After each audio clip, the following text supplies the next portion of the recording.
Staro mestno jedro je konec tedna privabilo številne obiskovalce. Popoldanski del je bil namenjen najmlajšim, saj je Krško obiskal dedek Mraz.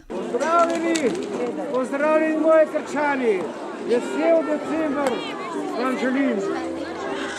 Najprej smo pripravili program za otroke, in sicer prihod dedka Mraza s konjsko vprego in spremljevalci Bohorske konjenice s konji. Pridružile se tudi plesalke glasbene šole Krško, Snežinke. V nadaljevanju imamo predstavo Ledeno kraljico.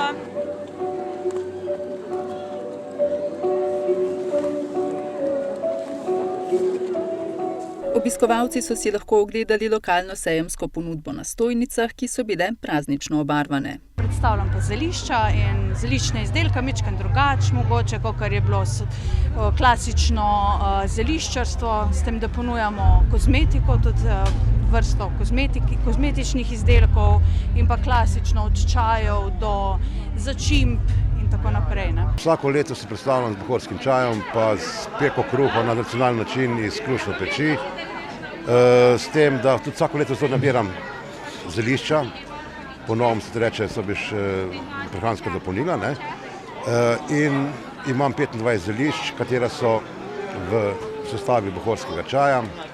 Ta zelišča se nabirajo od zgodnje pomladi, pomeni strobentico, do pozne jeseni šipkom. Izdelujemo unikatni nakit iz polimerne gline, fimomase, nekaj tudi iz lesa, tako da danes se tukaj predstavljamo s našim družinskim podjetjem Manca narejeno srcem. Ponudniki oziroma razstavljavci se na tovrstne dogodke, kot je praznični vikend v Krškem, radi odzovejo. Z obiskom stojnic so bili tudi tokrat zadovoljni. Jaz sem prezadovoljna, presrečna, da imam tak lep krog strank pa dobrih ljudi. Tako da super. V bistvu nam je najprej, stojnice po raznih dogodkih, nekaj prodajamo tudi na domu, pa zdaj smo začeli malo dajati v te butične trgovine.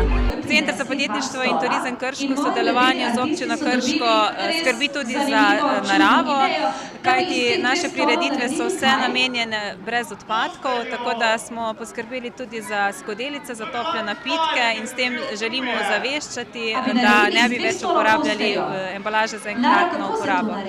Pestro je bilo tudi v Mestnem muzeju Krško, kjer so potekale praznične ustvarjalnice. Te so potekale tudi v Mencingerjevi hiši. Zvečer je sledilo koncertno dogajanje. Prireditve in številni drugi dogodki, ki jih pripravljajo v starem mestnem jedru, so namenjene oživitvi tega dela mesta ter spodbudi tako ponudnikom kot tudi obiskovalcem, da se vračajo.